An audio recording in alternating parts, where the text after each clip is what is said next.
The world just blinked, and in less than 24 hours, a ceasefire collapsed. 100 bombs fell in 10 minutes, and the most critical oil route on Earth shut down again. The Strait of Hormuz, where nearly 20% of the world's oil passes, briefly reopened after a fragile ceasefire between the U.S. and Iran. For a few hours, ships moved. Markets calmed. It looked like the crisis was over. Then everything reversed, fast. And here's the part no one is explaining clearly. This collapse wasn't random. It was built into the deal from the start. If you want real-time breakdowns like this, subscribe now, because what happens next could reshape global stability. Within hours of the ceasefire announcement, Israel launched its largest coordinated strike in Lebanon since the war began. Over 100 targets hit in just 10 minutes. Residential areas, commercial zones, no warning. Casualties surged instantly, and in response, Iran did exactly what it had warned. It shut the Strait of Hormuz again. This is the first critical loop you need to understand. If Lebanon is attacked, Iran restricts oil flow. Global pressure spikes. But here's the question no one is asking yet. Was this escalation inevitable? Because buried inside the ceasefire announcement was a contradiction that changes everything. Iran says the deal includes Lebanon. The U.S. and Israel say it does not. That means the agreement was never aligned from the beginning. So when Iran's foreign minister said the U.S. must choose, that wasn't a threat. It was the core flaw of the entire ceasefire. Follow for clarity, because most headlines are missing this completely. Now look at the sequence, because timing here is everything. The ceasefire is announced, markets surge. Oil drops 13% in 1 hour. Then Israel strikes Lebanon. Then Iran restricts Hormuz.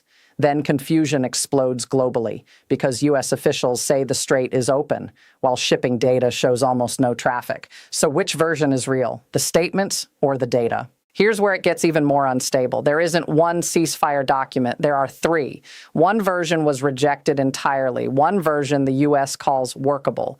And a third version published in Iran includes nuclear terms that the U.S. publicly denies. So both sides are walking into negotiations with different definitions of reality. And that creates the second curiosity loop. If both sides believe different agreements were accepted, what exactly are they negotiating? And now, the team heading into these negotiations raises even more questions. A U.S. vice president, a real estate developer acting as envoy, and a presidential relative with no official diplomatic role. Not a single confirmed Iran specialist in a formal position. This is the group tasked with preventing escalation between nuclear-capable powers. So the question becomes unavoidable. Is this diplomacy or improvisation under pressure? Meanwhile, inside Iran, the situation is not unified. Government officials declared victory, but on the streets, crowds chanted against compromise and burned flags. And the IRGC, the military force controlling major operations, has not fully committed to the ceasefire terms, which means even if leaders agree, enforcement on the ground is not guaranteed. And that creates a third loop. What happens if the people holding the weapons don't accept the deal? Now look at the 4 unresolved issues that will decide everything in the next 72 hours. Lebanon. Is it part of the ceasefire or not? Nuclear enrichment, allowed or a red line? Hormuz control, free passage or restricted by Iran? U.S. military presence, staying or leaving the region? Every one of these positions directly conflicts. There is no middle ground yet, and the markets are already reacting to that uncertainty. Oil dropped sharply after the ceasefire, then surged back as reality set in. Shipping traffic remains far below normal levels. Investors are no longer reacting to announcements. They're reacting to what actually happens on the ground. And right now, those two things don't match.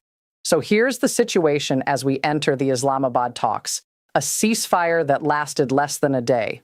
An oil route that opened and shut again, military operations continuing despite diplomatic claims, and negotiators arriving with conflicting documents and unresolved red lines. And behind all of it, one question that will define what happens next. What breaks first? The alliance between the U.S. and Israel, or the ceasefire with Iran? If you want updates that cut through the noise, subscribe and stay with us. because the next 72 hours could decide whether this becomes a lasting agreement or the pause before something much bigger. Now I want your take.